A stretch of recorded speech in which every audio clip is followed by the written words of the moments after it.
Yeah. So your story is amazing because you came here based on something else, right? Which is relationship and things like that, and you decided to that stuff didn't work out, so you decided to stay in the Pacific Northwest. And so, what do you appreciate the most about the Pacific Northwest?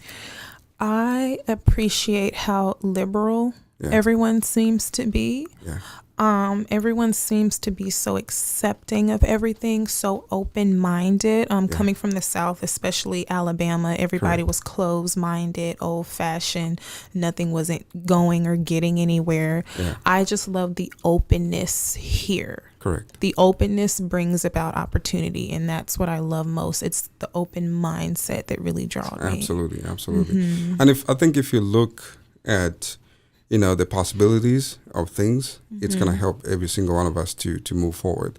Because I'm from Africa, and when I came here, Africa's like summer all the time. For me, it's like summer, there's sun every time. So we took it for granted. And then I come here, I'm like, oh, what is this? Like, That was me. That was me. Coming from Alabama, it was hot all the time. Right. So I come up here and it's like. Yeah. So, but I say this to say, within the changes, you learn to adapt and find the goodness that the Lord has, provided for you, because He's placed you in that location for a reason, a particular reason. Right, absolutely. Yeah. So with the journey that I just briefly talked about, you're a strong young lady yourself. How does your ups and downs when it comes to relationship has affected how you look at men? Because I know that you're very close to your dad. The last time I saw you, you were excited because you're going to meet up your dad in New York, right? Yes. So you have a great memory. So you didn't. Yes, you do. An excellent memory. Yeah. So how does that affect how you look at men? Because that will lead me to the next point. Well, it's interesting that you say that, because it's actually a blog post on my boutique that I kind of touched on that a little bit. It's called Broken Lens, Don't Take It Personal. I see. And basically, so I've definitely gone through a lot, but I have always been the type to see the best in people, and I've always been so accepting. That's another reason why I kind of stayed long in that relationship, longer than I should have. To give it a try, yeah. Right. Yeah. So I see the best in people, and I see the heart. I see things deeper. Like, I had my moments. I was upset. I struggled to forgive. I had to really take that time to go through that. But if anything, it helps me to see men in a different perspective. And I know that all men are not created equal. Yeah. Everybody is going through something. Every man is dealing with something. Yeah. So if anything, it just really teaches me how to spend more time getting to know people than just, I want to be in love and I want to be in a relationship. Right. But I don't look at men in a negative light. I see. I don't. I'm trying to save our brothers out there, man.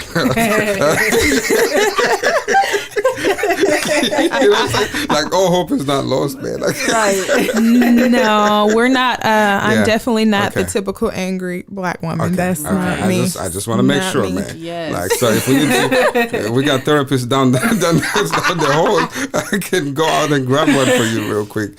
But that's important that you mentioned that. And we're talking about all these things because you cannot operate a business if you're not complete yourself. That is true. Before you bring somebody in your life, you have to be complete yourself first. Right. Right. So what have you learned about yourself that you didn't know over maybe the last couple years? Well, the biggest thing I've learned is that I'm stronger than I thought I was. Yeah. People look at me and wonder how I'm so strong, how I got through what I got through. And I'm just like, sometimes I feel like it wasn't really that bad. I mean, it was bad, but like it is what it is. Like I'm all about keep moving forward. So I definitely realized how strong I am and how independent I am. Because coming from Alabama, I lived at home with my family. So I didn't move out of the house with my family until I moved here and got married. Yeah. So I always had that support system. Structure, yeah. Mm-hmm. Yes. I've always been independent minded, but I didn't realize how independent I was exactly until I got away from everyone. Wow. It really showed my strength and my independence. So I would say that's the biggest thing. That's excellent, man. I'm happy for you. So in your case, what are you thinking about doing? Like, what inspires you? Like, what drives you to move forward? When you wake up in the morning, you think about all the issues, the bills and all that stuff. So what really drives you to move forward? God. Yeah. Yeah. And what's the first thing that you do to stay close to him? Pray. Yeah. How Fast. I pray every day. Every multiple times a day. It's so necessary. That's the only way I keep my mind sane. Yeah. Is by praying. Yeah. So when it comes to relationships, for you, how does your faith get influenced by the choices that you make? Whether current or past, or we're not trying to put you out there like that, but you know what I'm saying, because these are choices that we all had to make at some point. You know what I'm saying? Yeah. I don't really know, because I'm still learning. And that's okay too. And your voice went low. Just speak up. It's okay. You volunteered. You said you wanted to be on camera, so I gave you a warning, but you said no. I got this. Right, Jess? Right. That's what she said. Yeah. Okay, listen. I'm Yeah. trying to think. Like this is new. Yeah. You got this, melanin queen. Yeah. Yes. Come on, let me up, Here we sister. go. Yes. Yes. Let me know. So yeah, relationships are like new for me because Yeah. I haven't been in a lot. Only been in 2, 3, Okay. I would say. So, and I guess you could say like my last relationship was more God driven than the first. Yeah. And so it definitely taught me a lot about how to date and be saved. Amen. And God has definitely tested me a lot this year when it comes to me dating and getting into relationships and things like that. Like, He's tested my faith, and I had to go through things to let my eyes open up more. And praying and fasting and seeking God, trusting Him, and staying focused. Man. Yeah, that's I incredible. guess you can say has been my thing lately, and I'm very grateful and thankful. Yeah. Especially having Jess as a friend and the things that she's been through. And the stories and how strong she is now and how powerful she is has definitely influenced me with not wanting to fail or fall or let anything get in my way. Yeah. I look up to her and how she holds herself together. And that makes me like, okay, so Jess is out here doing that. She went through way worse than me. Right.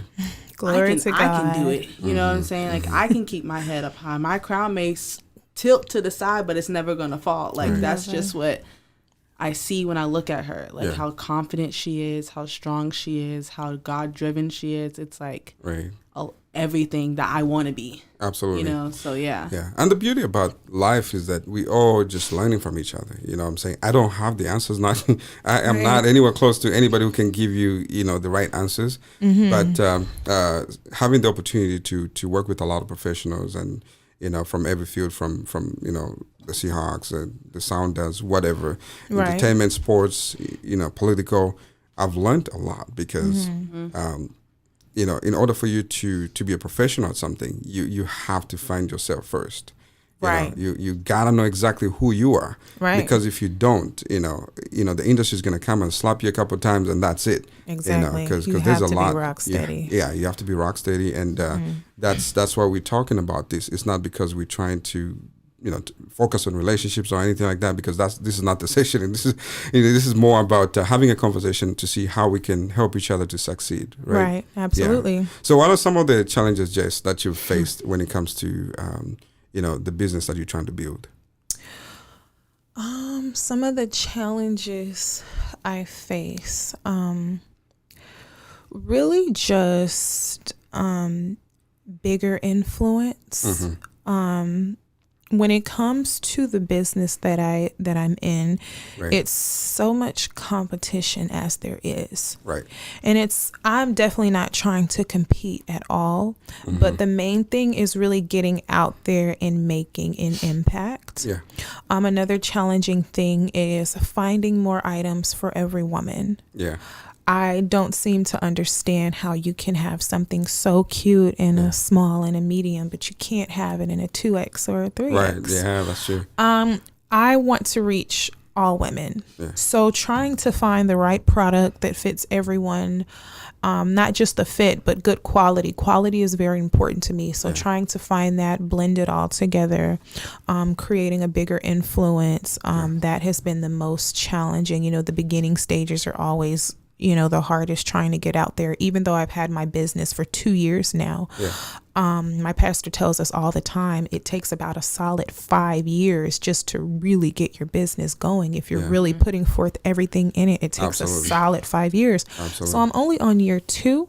Yeah. So it's a lot to still build, but I'm staying consistent. I'm staying persistent. Yeah. But yeah, those are definitely the challenge. More influence and the right product with the right quality. That's great, man. That's great. So all women are beautiful in my eyes, right? They are. All women are beautiful. Absolutely. And so, and I say this to you, has beauty been a curse or a blessing for you? Wow. Oh man. So it's been both. Question. I mean, you showed up. You came here, so you asked for it. So this is what you get. I did. So for me, beauty has been both a blessing and a curse.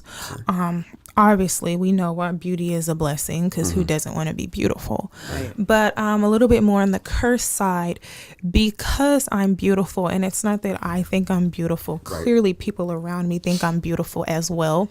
Because of that, I tend to get categorized as that's all I am, that's all I have. Right. There's nothing more beyond a pretty face, which they're absolutely wrong. And because of that, I've struggled internally, starting to feel like, okay, what am I really just a pretty face? Or like, no, I know I have more to offer, but why they don't see that? That was frustrating to me. Right. But at the same time, I felt like I wasn't going to tone down my beauty, the way I look, the way I dress, just so I can adapt to their insecurities. Yeah. That's a word. So that was a curse in itself. Yeah, you're beautiful, you're getting attention, but at the same time, that's all people are seeing. Right. And that is so shallow. I don't want people to just see that. Yeah. So that was like, oh man, but yeah. So the last time I seen you were in a social media crisis, right? Yes. You're in the middle of, you asked me a bunch of questions, and I tried the best way I could to help you out. Yes. And so just so people can know, social media, you'd start a journey today.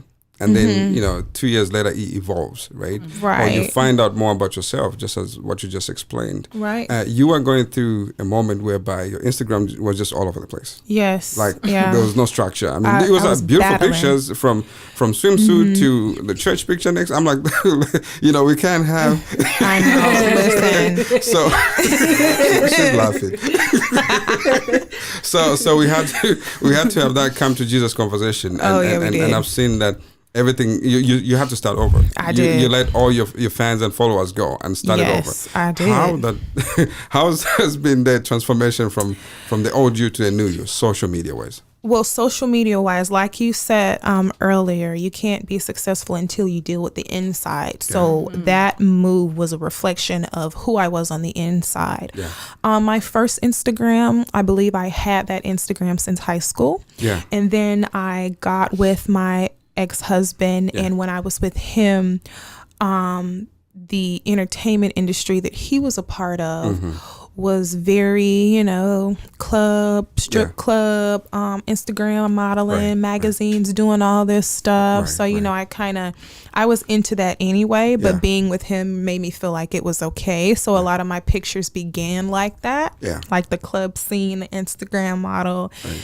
And then, so after I divorced, I began my transition closer to Christ. And I tell people this all the time. I've always believed in God, but I didn't start walking with God until the beginning of 2018. So that was the beginning of my transition. And that's why you kind of see, the pictures are changing. And, I got some of, this. But at the same time, you're still who you I'm are. Holy, So, the social media crisis was actually attached to an identity crisis. I was still trying to figure out you who look so I freaked was. Out when I don't know whether they remember that. I was like, this girl's gonna jump off the bridge. I can't do this. Goodbye. I was determined though, but I had a serious identity crisis coming into the knowledge of who God sees me as, and then getting out of what I thought I was in my marriage and the things that I received from him and other people. Right. Like you said, it was a direct reflection of what's on the inside. Absolutely, so that explains it.